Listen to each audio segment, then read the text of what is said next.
Assalamualaikum warahmatullahi wabarakatuh. Salam sejahtera untuk kita semua. Selamat pagi, siang, sore, dan malam bagi para pendengar setia saya di podcast ini, para bakti lovers yang saya hargai, saya banggakan dimanapun kalian berada. Berjumpa lagi dengan saya di acara kita seperti biasanya, unek-unek berkualitas bersama Bakti. Baik, untuk kesempatan hari ini saya ingin berunek-unek tentang materi strategi, segmentasi, targeting, positioning, dan diferensiasi. Jadi stay tune dan selamat bergabung kembali.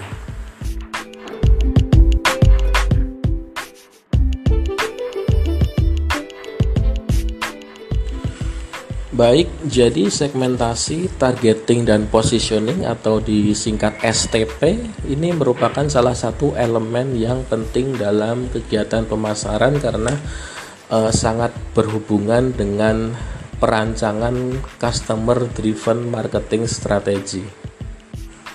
Jadi seperti yang dikatakan bahwa pada masa sekarang sudah ditinggalkan pendekatan product driven strategi ya, tapi lebih beralih kepada consumer driven marketing strategi. Jadi strategi pemasarannya berorientasi pada kepuasan dan kebutuhan pelanggan. Dan caranya bagaimana? Yaitu pertama-tama dalam melakukan strategi marketing tentu saja dengan cara STP dahulu. Kenapa? Ya karena pada dasarnya adalah sangat sulit bagi suatu perusahaan bisnis untuk melayani semua konsumen, yaitu dengan membuat banyak produk, semua produk yang untuk memenuhi kebutuhan kepuasan semua konsumen itu akan sangat sulit karena sumber dayanya juga terbatas, jumlah konsumen begitu banyak, lokasinya tersebar kemana-mana, keinginan dan preferensi dari konsumen juga sangat bervariasi, sangat amat beragam, daya belinya juga bervariasi dan lain-lain. Oleh itu maka dalam awal-awal melakukan strategi pemasaran adalah dengan melakukan STP atau segmenting, targeting, dan positioning. Karena mayoritas perusahaan itu sudah beralih dari pemasaran massal atau mass marketing, kemudian beralih menjadi target marketing. Nah, jadi mari kita pelajari apa itu STP. Secara historis, konsep STP sendiri pertama kali diperkenalkan oleh Wendell R. Smith pada tahun 1956 dalam karyanya, dalam artikelnya berjudul Product Differentiation and Market Segmentation as Alternative Marketing Strategy. Jadi menurut Wendell ini bahwa konsumen itu bersifat unik dan berbeda-beda. Ini konsekuensinya mengakibatkan memerlukan program pemasaran yang berbeda pula. Segmentasi, kita mulai. Apa itu segmentasi? Jadi segmentasi adalah suatu proses di mana seorang marketer itu mengkategorikan, mengklasifikasikan, menggolongkan seluruh target market potensial. Jadi segmentasi itu proses mengelompokkan pasar, seluruh pasar yang heterogen ini menjadi kelompok-kelompok atau segmen-segmen yang memiliki suatu kesamaan. Kesamaan itu bisa berupa dalam hal kebutuhan, keinginan, perilaku, respon terhadap program, terhadap pemasaran, dan lain-lain. Ya, jadi secara simpel segmentasi adalah mengidentifikasi dan mengkelompok-kelompokkan pasar gitu ya. Jadi strateginya dalam segmentasi adalah dengan Strategi pemasaran dengan cara membagi suatu pasar ke dalam kelompok-kelompok segmen atau bagian yang berbeda untuk memfokuskan pelayanan sebaik mungkin pada segmen tersebut untuk selanjutnya dijadikan target market agar pemasaran menjadi lebih terarah karena alokasi sumber dayanya bisa lebih tepat dan bisa menciptakan permintaan yang efektif sehingga mendatangkan kepuasan konsumen serta keuntungan usaha.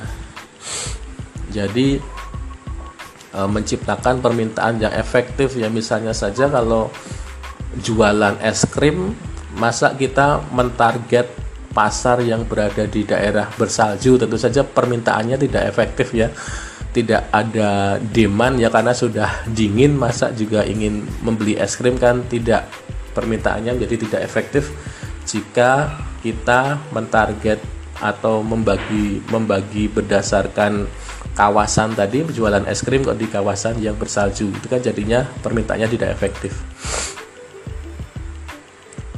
Nah, sedangkan tugas pemasar adalah untuk mengidentifikasi dan memutuskan segmen mana yang akan dibidik sebagai pasar sasaran.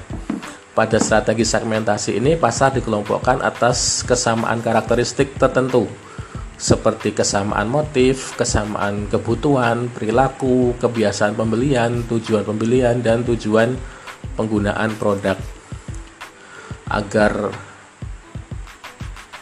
Agar efektif, maka segmentasi yang diciptakan sebaiknya memenuhi persyaratan, antara lain adalah dapat diukur gitu ya. Dapat diukur maksudnya dapat diukur potensi pendapatan yang bisa kita peroleh. Jadi besar atau jumlahnya bisa memang terukur, luas dan daya belinya memang bisa terukur.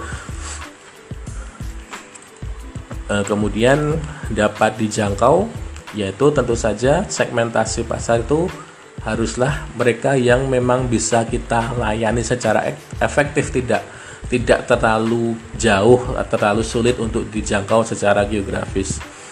Kemudian cukup luas, jadi memang memberikan keuntungan bagi kita sehingga menguntungkan seandainya dipilih untuk dilayani pasar tersebut.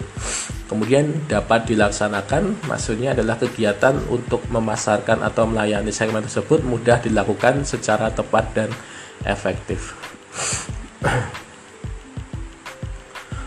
Menurut Kotler dan Armstrong, ini setidaknya terdapat 4 macam segmentasi pasar, yaitu yang pertama adalah geographic segmentasi atau segmentasi berdasarkan geografis. Itu dibagi, jadi pasar-pasar itu dibagi-bagi berdasarkan wilayahnya, berdasarkan iklimnya tadi, misalnya iklim salju atau iklim tropis, dan juga pembagian pepasar berdasarkan kota atau desa gitu ya. Kalau kota biasanya akan lebih luas, akan banyak pasarnya gitu meskipun banyak pesaing, dan juga dekat dengan sumber daya untuk memproduksi produk juga kemungkinan. Sedangkan kalau desa kemungkinan akan lebih sedikit pasarnya, namun pesaingnya juga tidak begitu banyak. Kemudian yang kedua adalah segmentasi berdasarkan demografis atau kondisi sosial dan ekonomi pasar. Ini bisa dibagi menjadi umur, jumlah anggota keluarga, kelas atau status sosial, jenis kelamin, agama, keturunan, pekerjaan, pendapatan, pendidikan. Jadi suatu pasar potensial disegmentasikan, dikelompok-kelompokkan berdasarkan umur atau berdasarkan sosial dan ekonomi, berdasarkan agama juga termasuk. Di sini misalnya ya ini nanti akan berhubungan dengan targeting juga. Misalnya ada di India, McDonald di India itu mengeluarkan produk Maharaja Mac Burger ya, dimana burgernya di situ tanpa beef dan tanpa pork ya, tanpa daging sapi dan tanpa daging babi ya, karena di India kan populasi agamanya Muslim dan juga Hindu sebagian besar, sehingga diperkenalkan produk varian baru yaitu McDonald Maharaja McBurger gitu. Jadi nanti implikasinya ke targeting juga. Kemudian yang ketiga adalah segmentasi berdasarkan perilaku atau behavioral segmentation, yaitu apakah leader, apakah follower, apakah senang untuk menawar, apakah pasar tadi senang untuk menawar, apakah bebas semaunya, apakah pasar tadi terpengaruh oleh orang lain, apakah berharap yang biasa atau yang sangat baik. Kemudian yang keempat, segmentasi berdasarkan psikografis atau gaya hidup serta kepribadian. Ini dibagi menjadi produktif dan mewah, konsumtif dan mewah, produktif dan hemat, dan mementingkan yang kualitas namun harganya murah.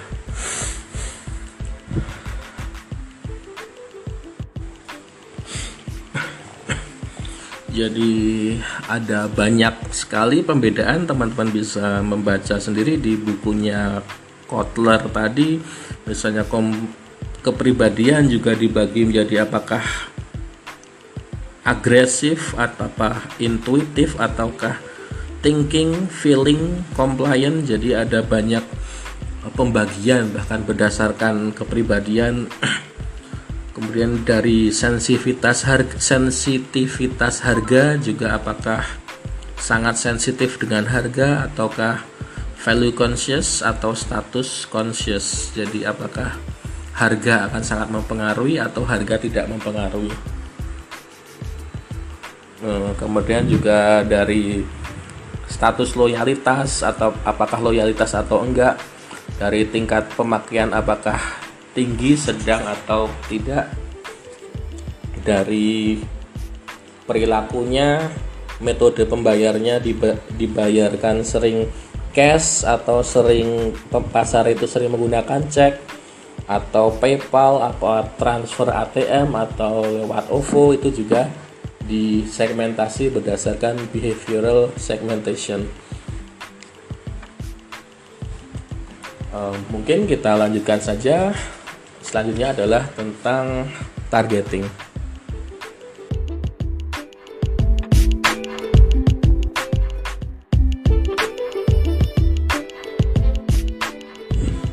Jadi setelah melakukan segmenting, langkah berikutnya adalah melakukan targeting, yaitu strategi bersaing yang dilakukan perusahaan, yaitu dengan mengevaluasi perbedaan segmen dan menetapkan jumlah serta tipe segmen pasar yang mana yang akan dilayani atau yang dijadikan pasar sasaran, dengan mempertimbangkan keuntungan yang paling besar untuk didapatkan.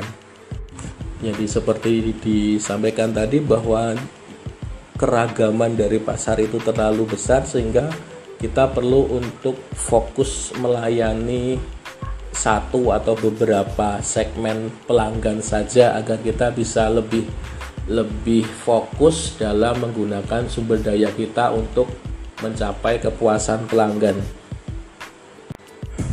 Kalau berdasarkan jumlah segmen yang dilayani sendiri, targeting dibagi menjadi tiga jenis, yaitu yang pertama single segment concentration, selective specialization, dan juga product specialization.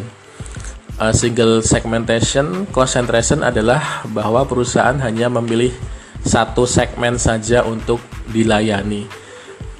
Jadi perusahaan lebih bisa mencapai posisi yang kuat di satu segmen ini karena semuanya fokus untuk melayani satu segmen pasar ini saja, sumber dayanya difokuskan pada satu segmen ini saja.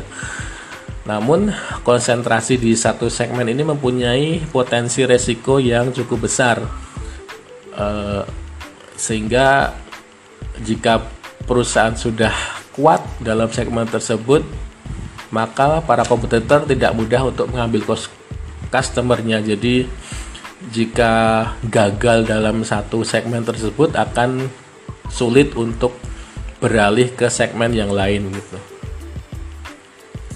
Jadi karena ada resiko yang besar ini menjadi alasan bagi perusahaan untuk biasanya tidak hanya memilih untuk melayani satu segmen saja, tapi lebih dari satu segmen. Kemudian yang kedua adalah selective specialization, yaitu perusahaan mengkaji beberapa segmen yang berprospek untuk dilayani. Jadi ada lebih dari satu segmen, yaitu perusahaan menyeleksi beberapa segmen-segmen pasar, tetapi masing-masing segmen menjanjikan uang, kemudian atraktif, potensial, dan juga memang tadi itu memang menguntungkan untuk dijadikan target. Strategi selective specialization ini biasanya lebih umum dipilih oleh perusahaan untuk menghindari kerugian. Jadi meskipun ada salah satu segmennya yang tidak produktif, misalnya tidak berkembang, tetapi perusahaan tetap bisa memperoleh pendapatan dari keuntungan dari segmen pasar yang lain. Ya, jadi berbeda dengan single segment concentration tadi. Kemudian yang ketiga adalah product specialization, yaitu perusahaan berkonsentrasi membuat produk yang khusus. Misalnya tas kulit buaya gitu ya. Oke. Sedangkan dalam memilih kriteria atau memilih targeting dari segmen itu juga harus didasari oleh kriteria-kriteria pertimbangan.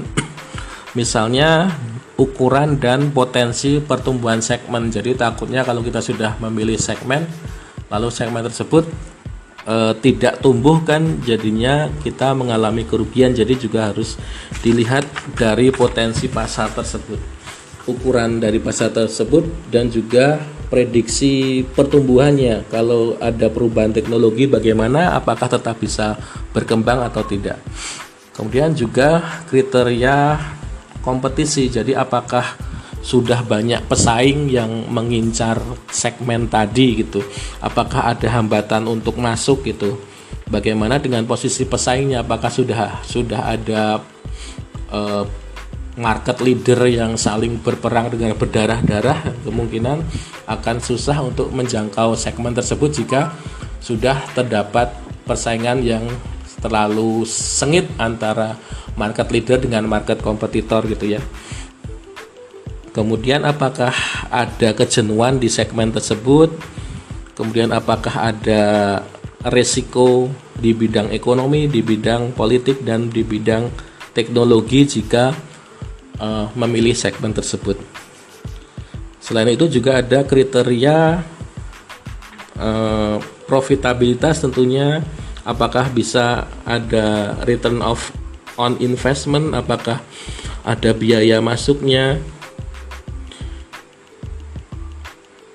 bagaimana hubungan dengan segmen yang lain gitu,